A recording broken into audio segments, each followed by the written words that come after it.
Assalamualaikum warahmatullahi wabarakatuh. Alhamdulillahi rabbil alamin. Lahun ni'matu wa lahul fadlu wa lahus sana'ul hasan.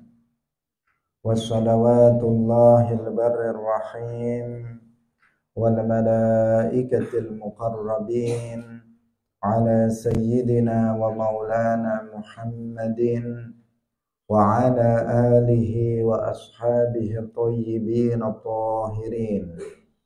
Allahumma la sahla illa ma ja'altahu sahla wa anta taj'alul hazna idza syi'ta sahla.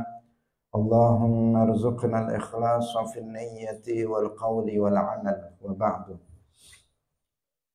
Ila Nabiyil Mustafa sallallahu alaihi wasallam wa ikhwanihi minal anbiya'i wal mursalin wa syuhada'i was salihin, khususan ila sultanil awliya Syekh Abdul Qadir Al-Jilani wa Syekh Ahmad Ar-Rifai wa Syekh Bahaidin An-Naqsyabandi wa Syekh Abdullah Al-Harari wa ila arwahi muassisi jam'iyyati Nahdlatul Ulama Syekh Muhammad Hashim Ash'ari wa Syekh Bisri Sansuri wa Syekh Abdul Wahhab Hasbuh wa ila arwahi jami'i ahli al-qubur minal muslimin wal muslimat. Al-Fatihah.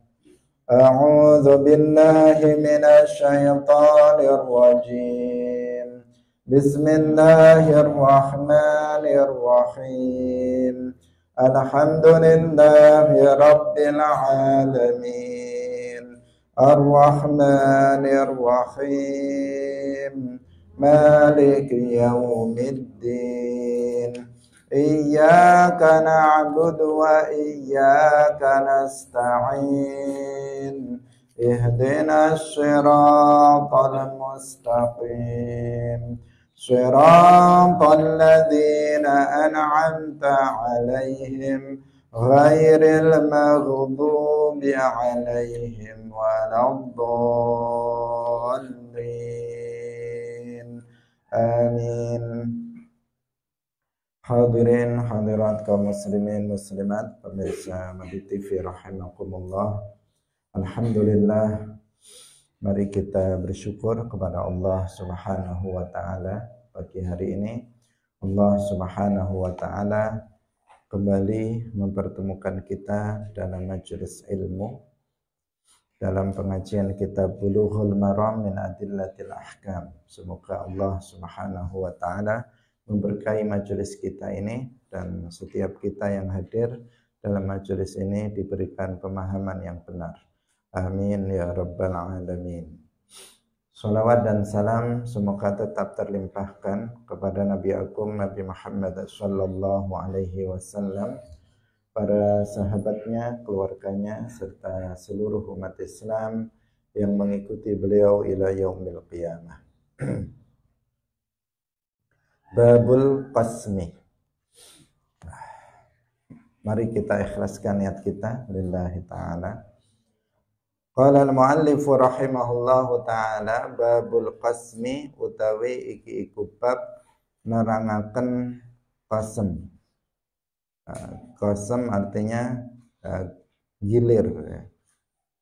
An Aisyata radhiyallahu anha qalat wasdawah sapa Aisyah, kana was ana sapa Rasulullah sallallahu alaihi wasallam iku yaqsimu gilir sapa Rasulullah baina nisaihi ing dalem antarane pira-pira garwane Kanjeng Nabi, faya'dilu mongko nuli adil sapa Kanjeng Nabi, wa yaqulu lan dawuh sapa Kanjeng Nabi, Allahumma hadza qasmi fima amliku fala talumni fima tamliku wala amliku. Allahumma duh Gusti Allah, hadza utawi iki iku qasmi qasemku gilirku fima ing dalem barang amliku kang miliki sapa ingsun fala talumni mongko aja nyiksa panjenengan ing ingsun fima ing dalem perkara tamliku kang miliki sapa panjenengan wala amliku lan ora miliki sapa ingsun. Rawahul arba'atu wa sahahahu Ibnu Hibban wal Hakim lakin rajjahat Tirmidzi irsalahu. Hadirin rahimakumullah. Babul qasmi, bab menjelaskan tentang qasam.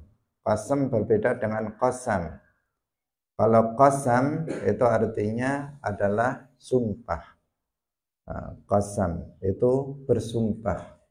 Kalau qasmun itu yang dimaksud di sini dalam bab ini adalah yaitu keadilan suami di dalam mabit, di dalam menginap di tempat istri-istrinya.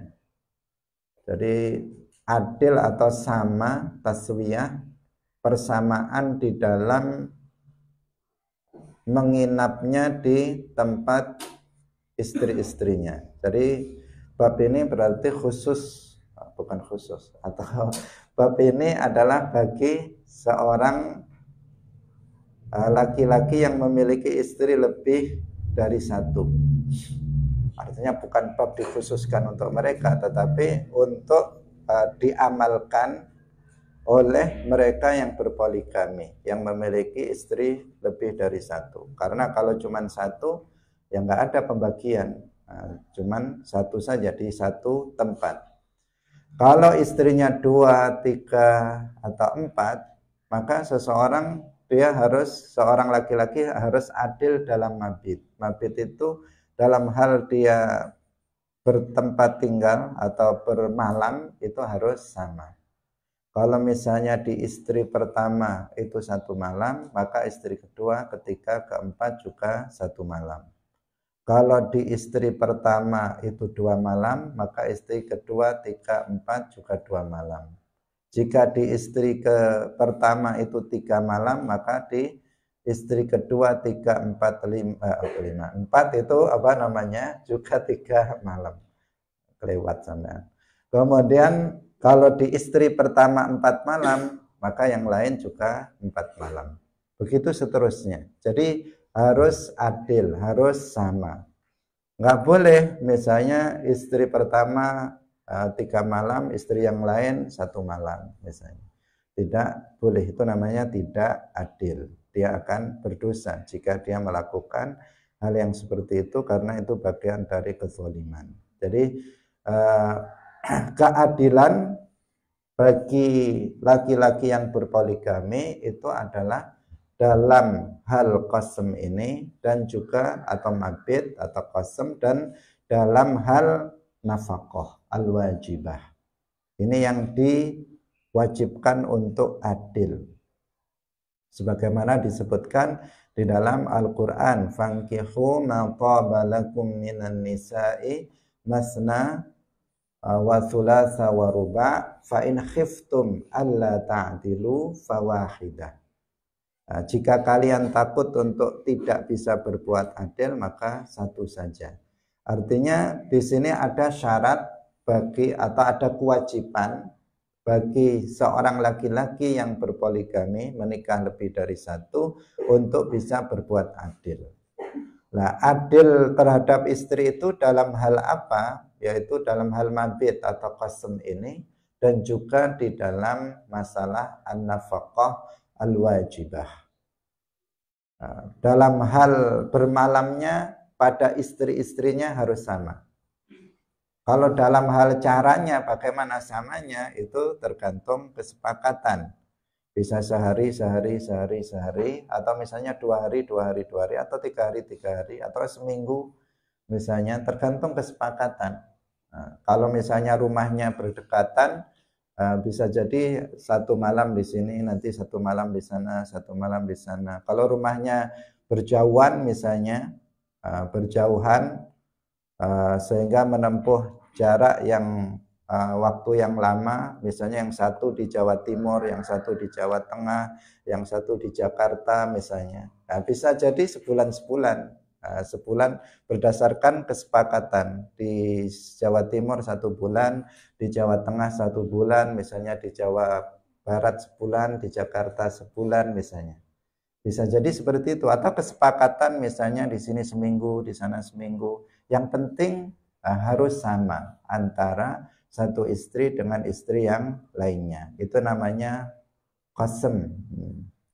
Ada aturannya. Nah, seperti yang diajarkan oleh Rasulullah Shallallahu Alaihi Wasallam. Demikian juga dalam an-nafaqah al-wajibah.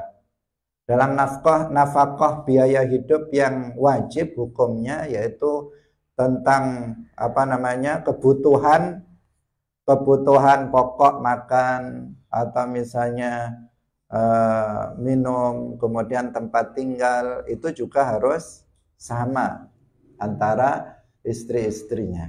Nah, tidak boleh berbeda.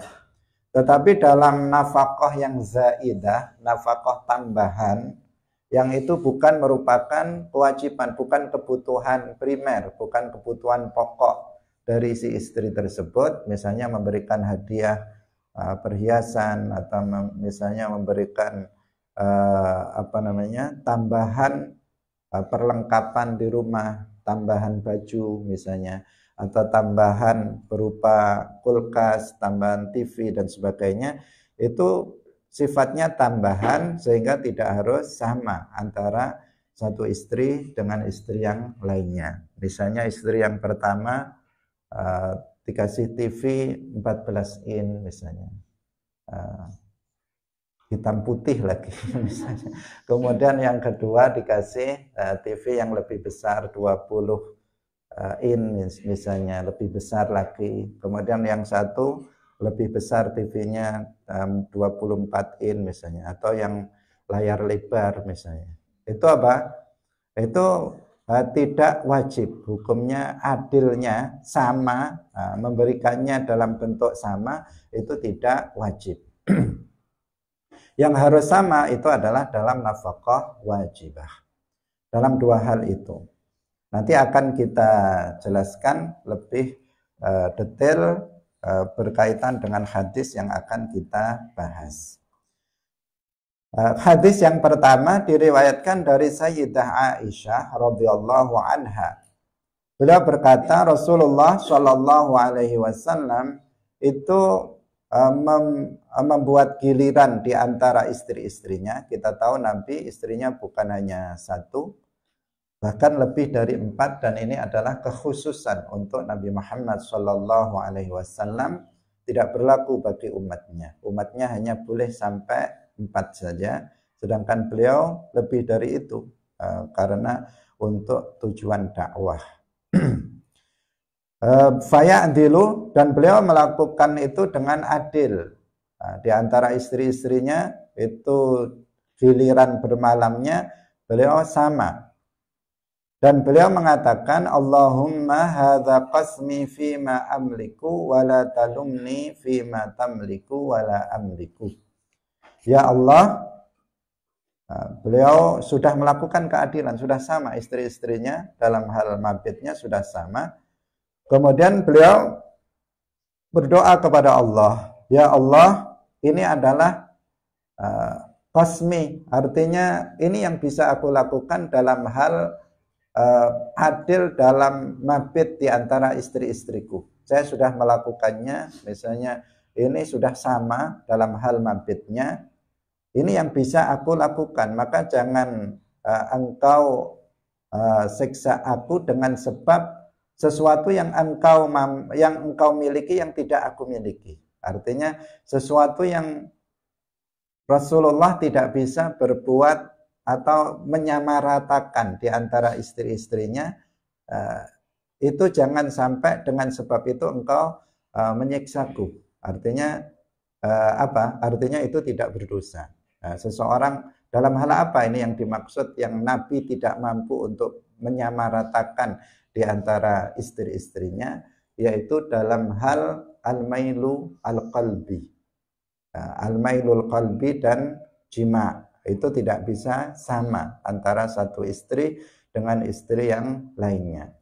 Karena itu seseorang tidak berdosa dalam hal itu jika kemudian berbeda. Jika cintanya seorang suami kepada istri pertama dengan kedua itu beda, cintanya kepada istri pertama lebih kuat dibandingkan dengan istri yang kedua, ketiga, keempat, maka itu tidak berdosa suami, karena nggak bisa, ini urusan hati. Allah muqallibul qalb, Allah yang yang membolak-balikkan hati. Manusia tidak memiliki kemampuan untuk mengatur hatinya. Manusia tidak memiliki kemampuan untuk menyamaratakan cintanya kepada istri-istrinya. Nabi sendiri itu tidak sama cintanya terhadap istri-istrinya. Beliau mencintai semua istrinya, tetapi beliau lebih mencintai Sayyidah Khadijah daripada istri-istrinya yang lainnya. Setelah Khadijah wafat, yang beliau paling cintai adalah Sayyidah Aisyah radhiyallahu anha. Nabi pernah ditanya, siapa perempuan yang paling engkau cintai wahai Rasulullah? Beliau mengatakan Aisyah. Aisyah adalah istri yang paling beliau cintai, lebih dari istri-istrinya yang lainnya. Artinya cinta beliau kepada istri-istrinya berbeda-beda satu dengan yang lain, dan cintanya kepada Aisyah itu yang tertinggi. Dari kaum laki-laki siapa yang engkau paling cintai? Sayyidah Aisyah, Rasulullah menjawab Abu Bakar, ayahnya Aisyah, yaitu Abu Bakar As-Siddiq radhiyallahu anhu. Aisyah anaknya, ini perempuan yang paling beliau cintai. Ayahnya yaitu Abu Bakar adalah laki-laki yang paling dicintai oleh Rasulullah Shallallahu Alaihi Wasallam. Dalam riwayat yang lain ditanya lagi Nabi, kemudian siapa? Nabi menjawab Umar. Umar adalah laki-laki kedua yang dicintai oleh Rasulullah Shallallahu Alaihi Wasallam. Hadirin rahimakumullah. Jadi dalam hal al-mailul qalbi, kecenderungan hati dalam hal cinta itu tidak harus sama di antara satu istri dengan istri yang lainnya. Karena memang itu kan cinta itu dipengaruhi oleh banyak hal. Mungkin karena akhlaknya yang baik, karena ketaatannya istri tersebut, atau karena kecantikannya, bisa jadi semuanya bisa mempengaruhi kuat atau tidaknya cinta suami kepada istrinya. Kalau istrinya misalnya akhlaknya jelek, suka nentang suami, tentu cintanya akan bisa berkurang, bisa hilang juga cintanya kepada istrinya tersebut. Sehingga urusan hati ini tidak bisa untuk dikuasai oleh seseorang. Allah Subhanahu wa Ta'ala yang Maha Kuasa. Nah, sehingga Nabi mengatakan dalam doanya, beliau mengatakan Allahumma, bagaimana tadi? Allahumma hadza qasmi fima amliku fala talumni fima tamliku wala amliku. Kalau dalam masalah urusan al-mailul qalbi yang aku tidak bisa untuk menyamaratakan di antara istri-istriku, maka janganlah itu menjadi masalah bagiku. Artinya jangan sampai itu menjadikan dosa bagi aku.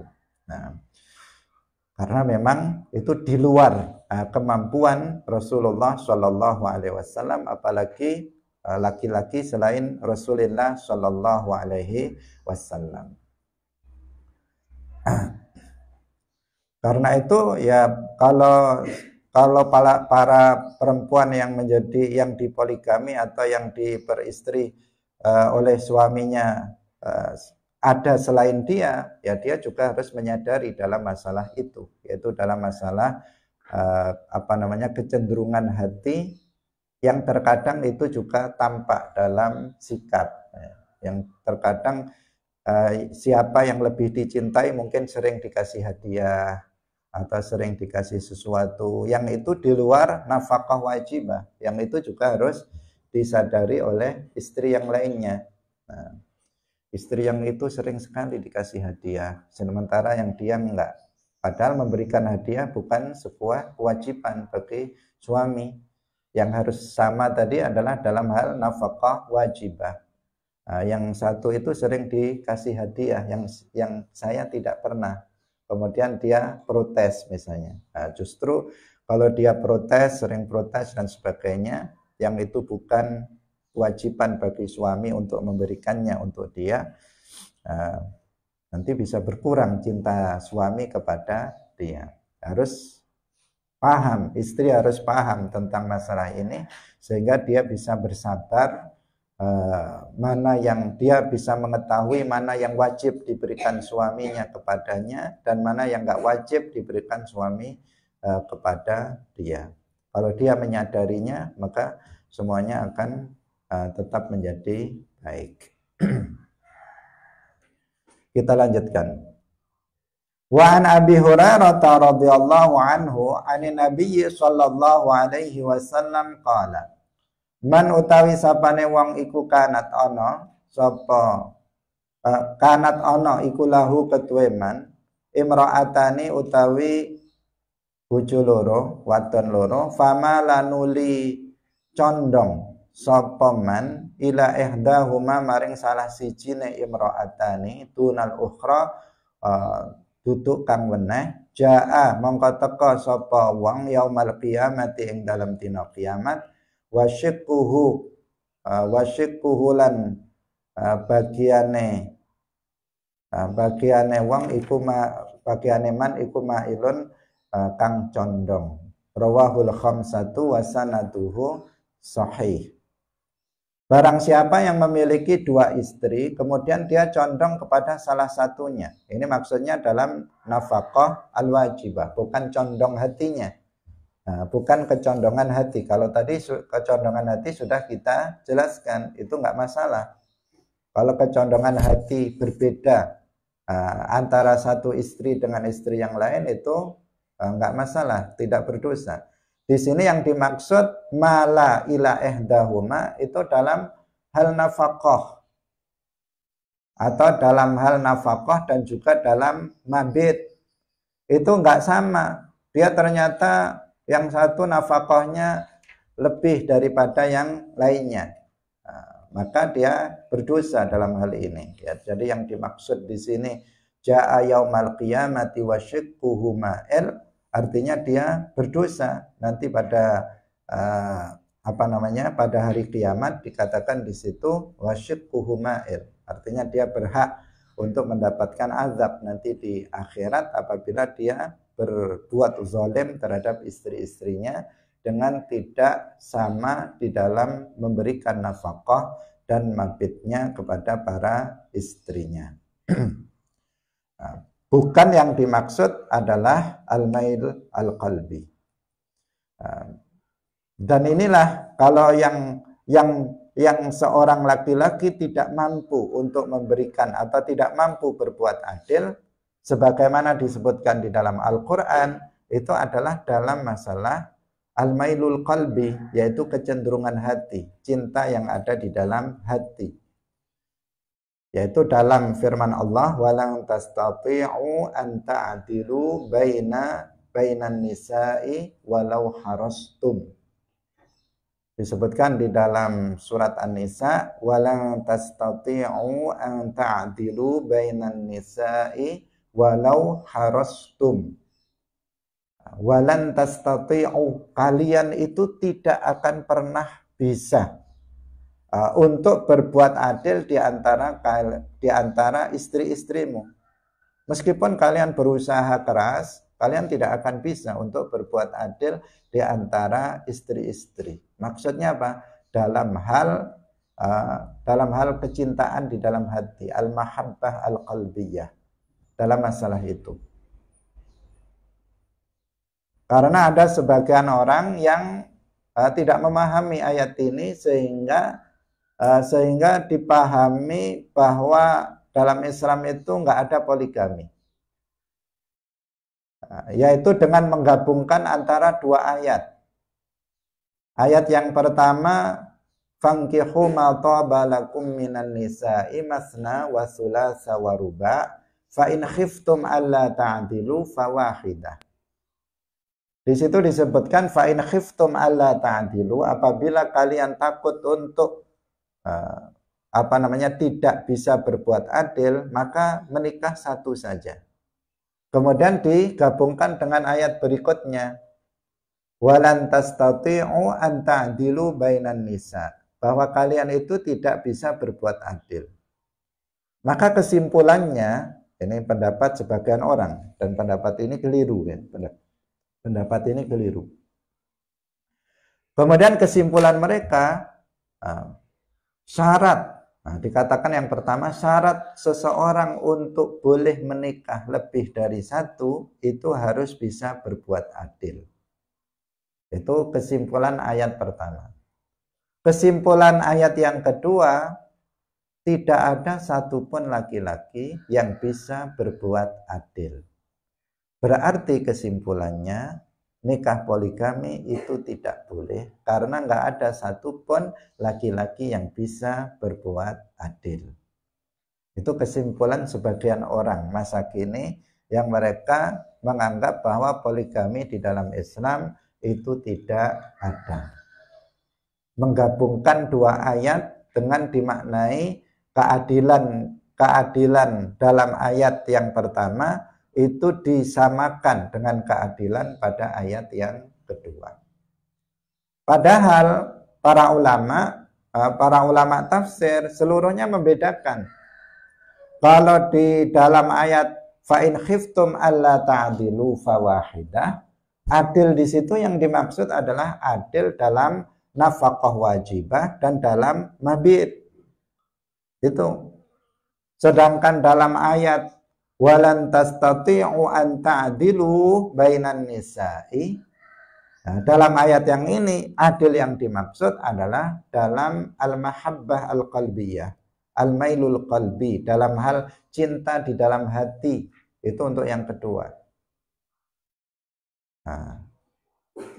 Sehingga itu tidak bisa dimaknai bahwa nggak ada atau nggak diperbolehkan poligami dalam Islam, atau dipahami nggak ada seorang laki-laki yang bisa berbuat adil dalam masalah nafkah wajibah dan mabit. Tidak bisa.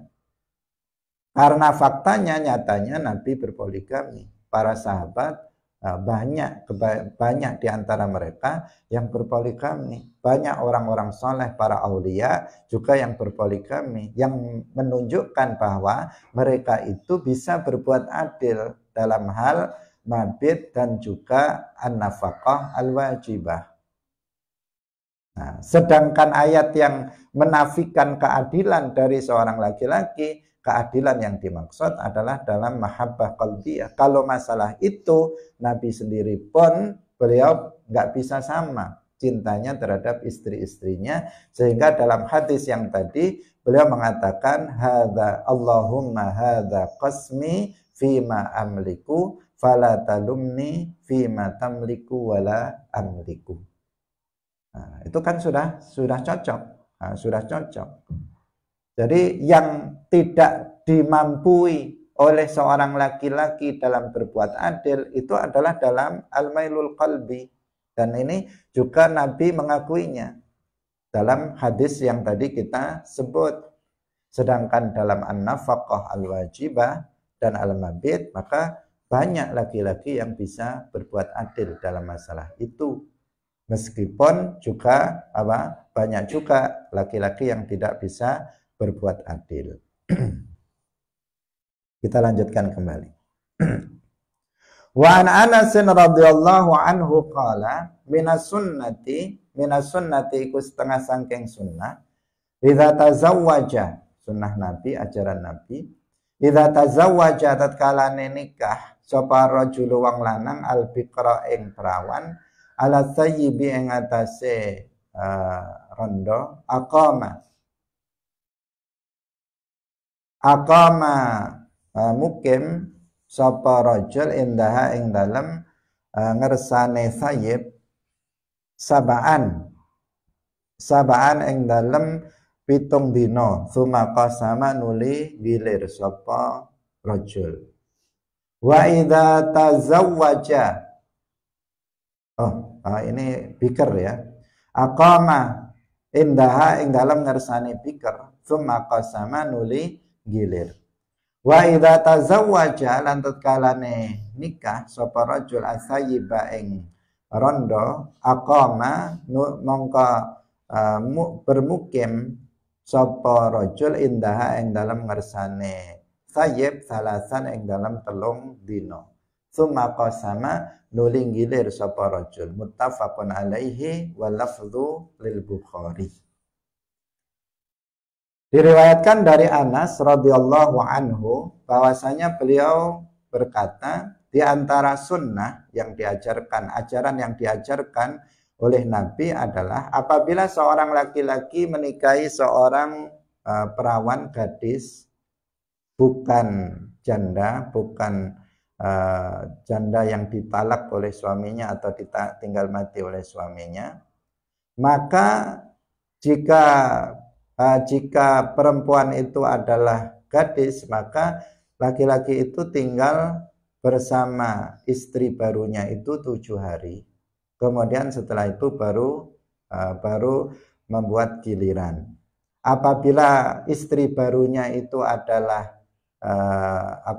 janda, maka dia tinggal bersama istri barunya itu selama 3 hari, kemudian baru menggilir yang lainnya. Muttafaqun alaihi wa lafdhu lil Bukhari.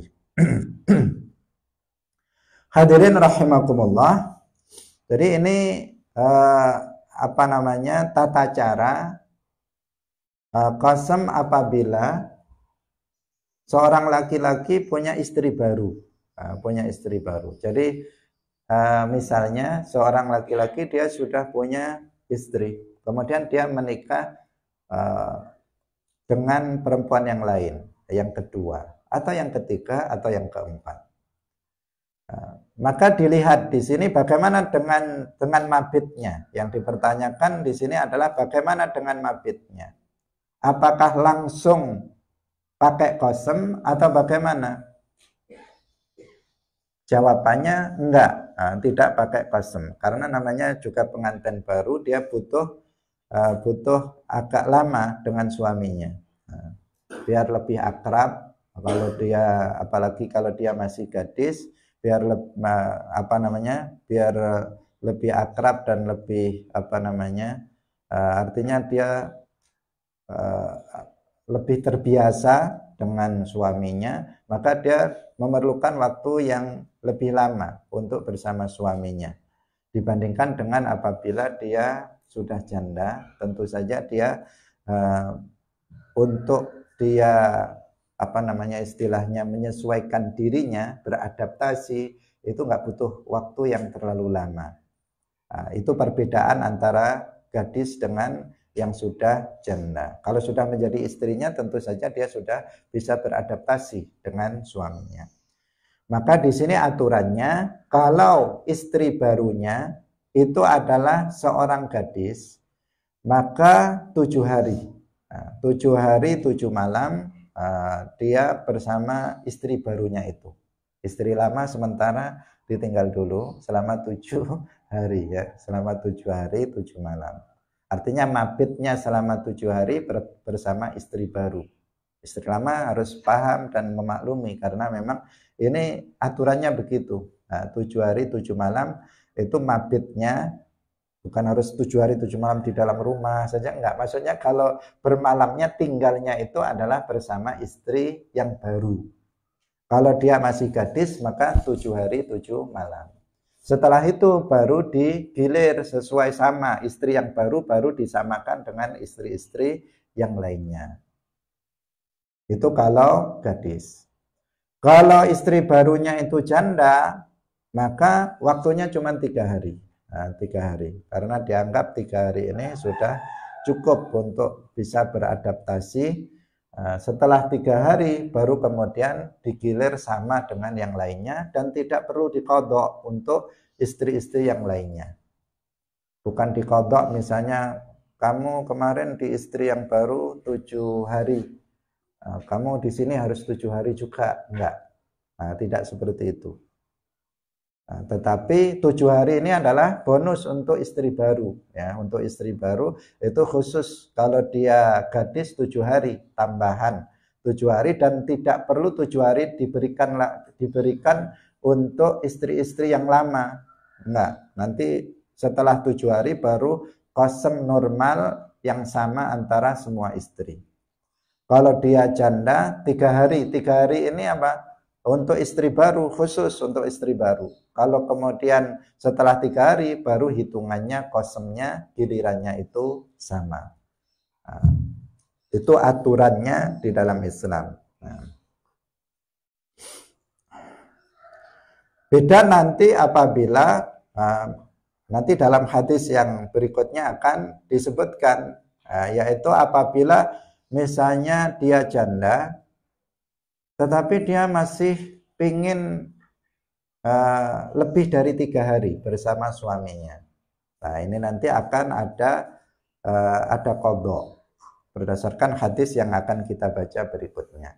Wa an Ummi Salamah radhiyallahu anha anna Rasulullah sallallahu alaihi wasallam lamma tazawwajaha, tatkalane nikahi sapa Rasulullah ing Ummu Salamah, aqama bermukim sapa Rasulullah indaha ing dalam ngarsane Ummu Salamah salasan ing dalam 3 dino. Karena Ummu Salamah janda, maka beliau 3 malam di tempatnya Ummu Salamah. Wa qala, ketika dinikahi Nabi, maksudnya ketika dinikahi Nabi itu janda, karena semua istri Nabi itu dinikahi Nabi dalam keadaan janda kecuali hanya 1, yaitu Sayyidah Aisyah radhiyallahu anha. Wa qala, lan dawuh sapa Kanjeng Nabi, innahu satemene kelakuan laisa ora ana biki kelawan sira wadon ala ahliki ing atase keluarga sira hawanun utawi perendahan, insyikti lamun ngersakaken sapa sira wadon sabatu mongko mitokaken sapa ingsun lagi kanggo sira, wa in sabatu lan lamun mitokaken sapa ingsun lagi kanggo sira wadon sabatu mongko mitokaken sapa ingsun linisai kanggo pira-pira garwa ingsun. Rawahu Muslimun. Nah, ini seperti yang tadi kita sebutkan.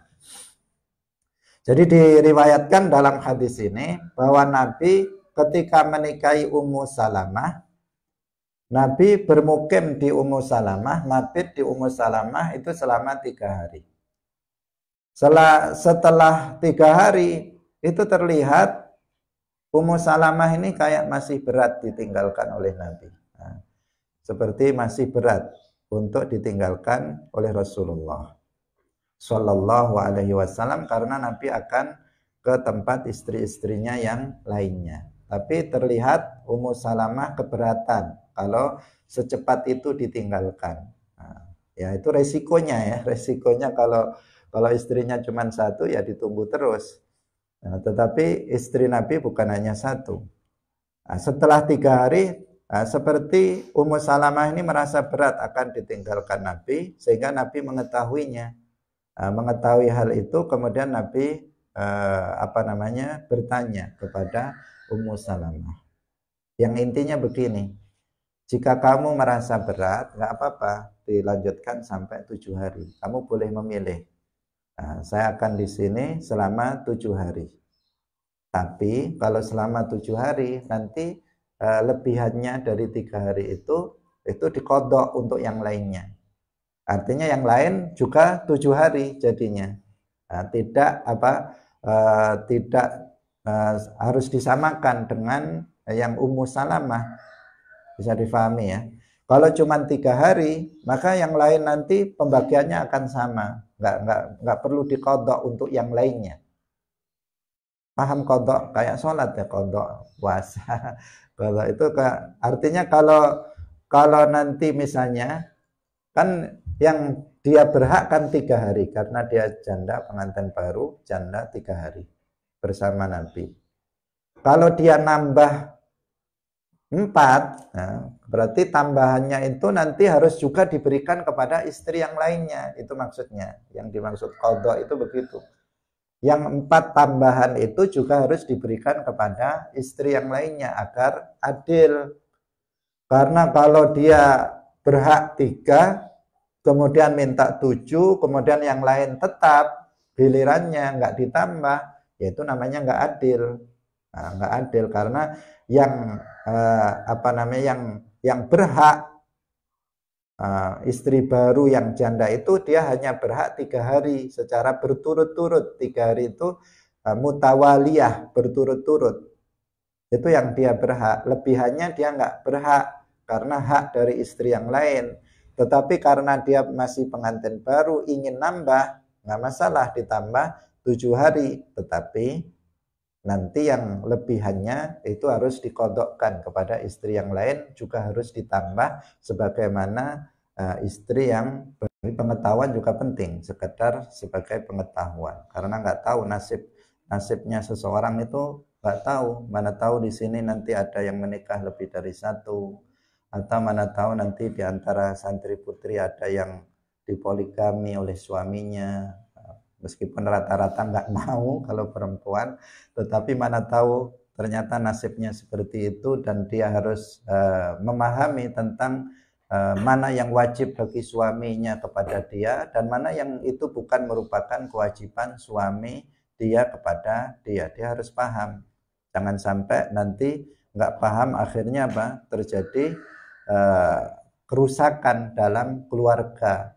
Misalnya seorang istri dipoligami, dia nggak paham mana yang wajib dan mana yang tidak wajib bagi suaminya untuk memberikannya kepada dia. Misalnya, dia lihat istri pertamanya dibelikan HP baru, kemudian dia marah-marah, saya kok nggak dibelikan, misalnya. Istri yang itu dibelikan, ya rusaklah nanti jadinya. Ketahuan lagi istri yang kedua misalnya dibelikan baju baru.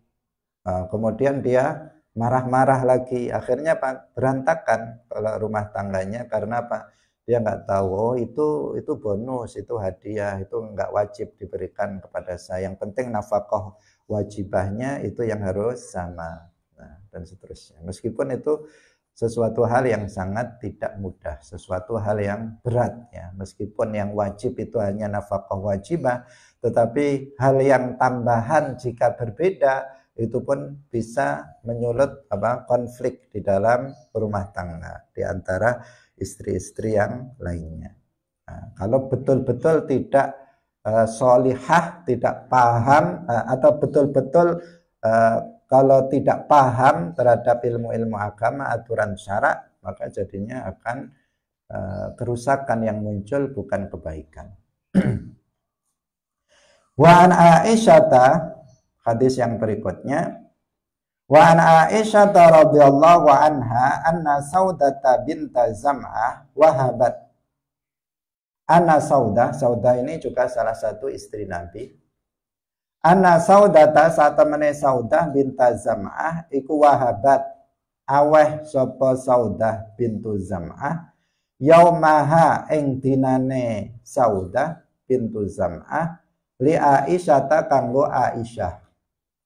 Wa kana lan ana sapa Nabi Kanjeng Nabi sallallahu alaihi wasallam iku yaksimu gilir sapa Kanjeng Nabi li Aisyata kanggo Aisyah yaumaha ing dinane Saudah bintu Zam'ah ing dinane Aisyah wa yauma Saudata lan dinane Saudah, muttafaqun alaihi.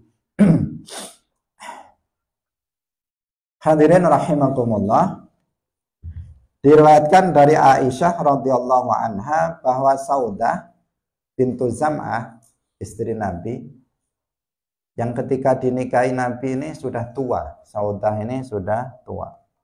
Tapi Saudah ini perempuan yang salihah, waliyah. Karena semua ummahatul mukminin, semua istri-istri Nabi, semuanya salihah, semua wali-wali Allah. Nggak ada yang jelek, nggak ada yang tidak salihah. Semua wali, semua istri Nabi, termasuk Saudah. Saudah bintu Zam'ah, beliau ini sudah tua, dan beliau khawatir Nabi akan menceraikannya. Beliau khawatir kalau Nabi, jangan-jangan Nabi nanti menceraikannya. Karena itulah maka beliau agar Nabi tidak menceraikannya, itu dari perspektif siapa? Saudah. Agar Nabi tidak menceraikannya, beliau kemudian memberikan giliran mabitnya itu kepada Sayyidah Aisyah. Artinya beliau ridho untuk Nabi tidak mabit bersamanya, untuk tidak menginap bersamanya. Beliau ridho untuk itu.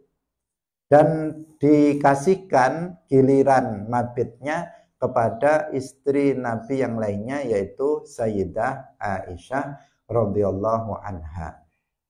Sehingga Sayyidah Aisyah itu dapat jatah dua kali. Karena kalau masalah malamnya ini tidak, itu tadi seperti yang kita sampaikan kan sesuai dengan kesepakatan, apakah 1 malam 1 malam, 2 malam 2 malam, atau 3 malam 3 malam, itu semuanya sesuai dengan kesepakatan.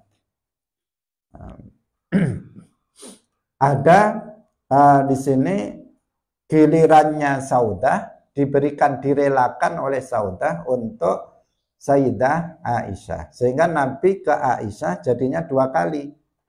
Yang pertama memang itu adalah gilirannya Aisyah. Yang kedua itu adalah gilirannya ke Saudah, kemudian dialihkan, diberikan kepada Aisyah radhiyallahu anha. Yang seperti itu berarti diperbolehkan, diperbolehkan. Meskipun itu tidak mudah juga, jarang perempuan yang mau seperti itu. Masa sudah dia istrinya misalnya 4, kemudian giliran dia dikasihkan yang lain, itu hampir tidak ada. Tetapi Saudah ini perempuan solehah, beliau pun memang sudah tua, beliau menyadari beliau sudah tua dan beliau ingin tetap menjadi istri Nabi sampai meninggal, sehingga beliau berikan jatah mabitnya, giliran mabitnya kepada Sayyidah Aisyah radhiyallahu anha. Dan yang seperti itu berarti hukumnya boleh, tidak diharamkan, dan Nabi tetap dikatakan berbuat adil. Meskipun dari sisi hitungan berarti dari sekian banyak istrinya yang paling banyak jatahnya siapa? Aisyah. Karena Aisyah dapat double, dapat giliran dia dan juga dapat giliran dari dari Saudah. Dia double, tapi Nabi masih dikatakan adil yang seperti itu. Kenapa? Karena yang satu itu adalah pemberian dari Saudah, bukan asli Nabi memberikan Aisyah dua kali giliran dibandingkan dengan yang lainnya, tetapi yang satu itu adalah pemberian dari istri yang lainnya, yaitu dalam hal ini Saudah bintu Zam'ah. Hadirin rahimakumullah, perlu kita ingat bahwa yang dimaksud mabit di sini bermalam, ya, bermalamnya. Bukan yang dimaksud di situ adalah dalam urusan jima atau hubungan suami istri. Karena kalau dalam hal jima itu sama dengan masalah al-mahabbah al-qalbiyah, masalah cinta dalam hati. Jadi dalam hal ini mabit yang dimaksud itu adalah dalam hal menginap di rumahnya bersama istri yang ini 1 malam, bersama dengan yang istri bermalamnya dengan istri yang ini 1 malam, dan seterusnya. Itu yang dimaksud. Bukan yang dimaksud itu adalah dalam urusan jimaknya. Kalau dalam masalah hubungan suami istri jima, maka itu nggak harus sama. Misalnya di istri pertama dia melakukan hubungan suami istri, di suami kedua harus begitu juga, enggak. Tidak harus sama. Tidak harus sama dalam urusan itu. Yang harus sama itu adalah menginapnya, bermalamnya bersama istri ini dan istri ini, itu yang agar bisa kami tidak salah paham. Saya kira sampai di sini yang bisa kita sampaikan.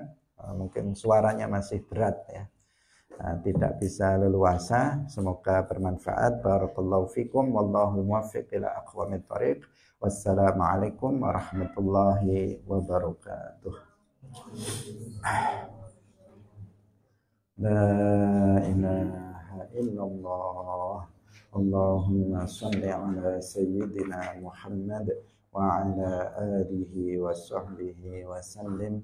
Rabbi ighfirli wa liwalidayya wa lil mu'minina wal mu'minat.